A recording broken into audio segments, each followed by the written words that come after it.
Hi, welcome to the channel. Today we're going to talk about retiring with no savings.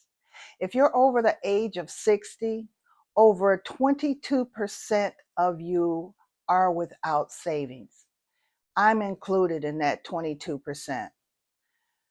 Um, to retire with no savings is a very, very difficult thing to do because as you retire, things show up, things come to pass where you actually need money. Emergency situations come up and you have to pay for health care if you're not working.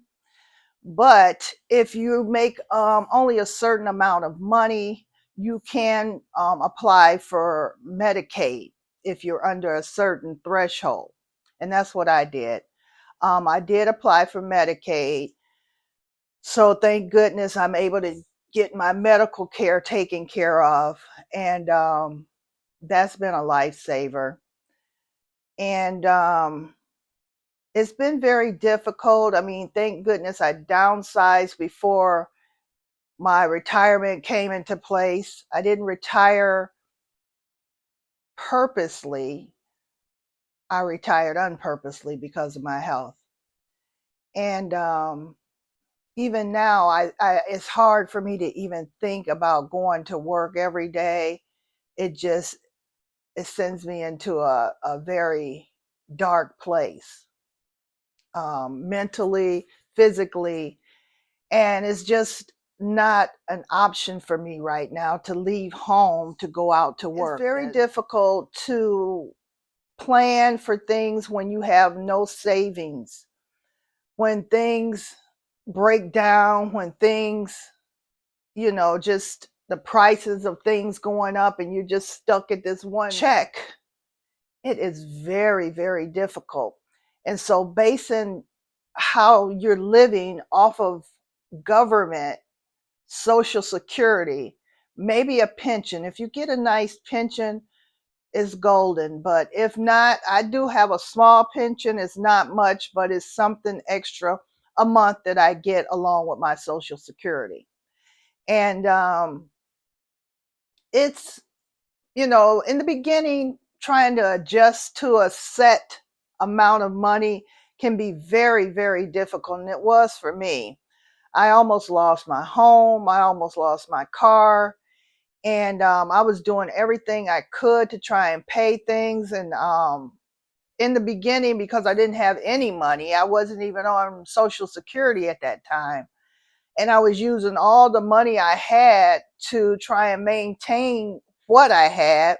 So that made it very difficult for me to live seriously.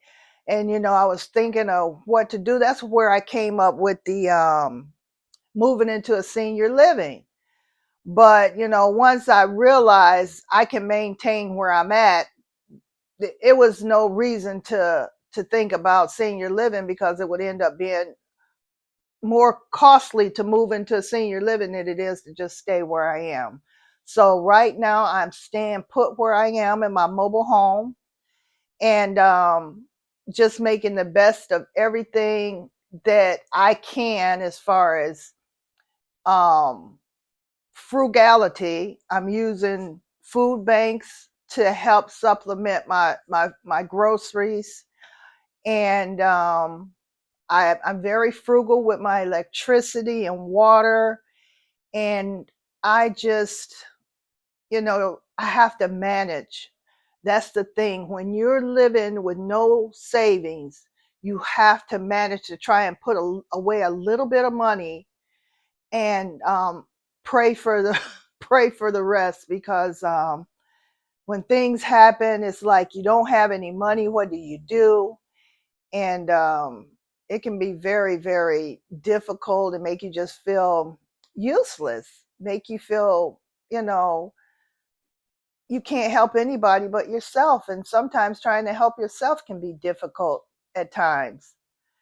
Um, and I'm just thanking God that I am a very patient person and I don't live beyond my means. By no way do I live beyond my means.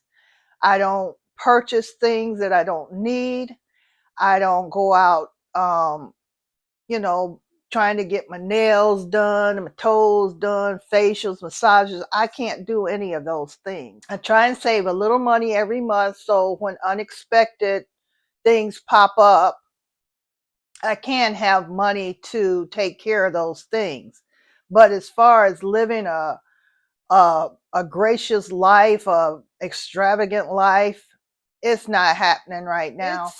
You just have to be frugal with what you're doing. Budgeting, you have to budget. I have a monthly budget plan. Maybe one day I'll show you guys how I, write my things down and budget every month and try and keep my bills, manageable. And it's working out so far. But I'm hearing that we may get an interruption in our Social Security because of what's going on in the government. And if that happens, I think I would be able to get by for a couple of months. Yeah, retiring without savings is really, really scary because, first of all, you want to always be able to have a place that you can call home. Nobody wants to feel afraid every month that they're not going to have a place to stay. I don't want to be homeless. And I know I wouldn't. If something happened where I was not able to stay here, I have 3 boys and somebody would let me stay with them and my brother and my sister. So I'm not too afraid of that. It's just I don't want anything to disrupt how I'm living, what I'm doing. I'm trying to make the best of what I have. Um, I'm not doing anything that's going to interfere with what I need to do to live. As you guys know, I haven't bought my new couch yet because I'm scared. I'm scared to spend any money on getting anything right now. So I'm just holding tight, holding on to every penny I can get to save since I didn't save any money for my retirement. I was a late bloomer. I just started saving probably when I was in my 50s for retirement. And soon as my health got bad and I had to stop working, all that money I saved went into me living and trying to continue with my life and my budget or whatever it was.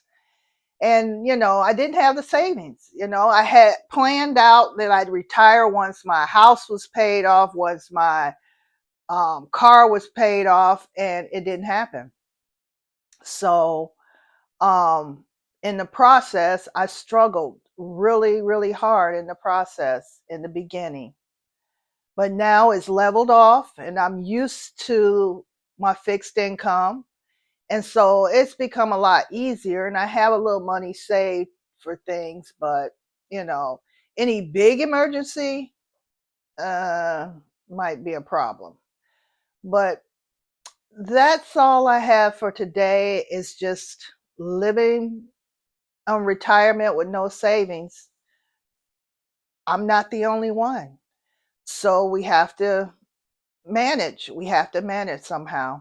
But you guys take care of yourselves, and I hope you're saving some money for your retirement and not just letting it be used in your daily life. Make sure you save money for retirement because it's no fun living without a savings account.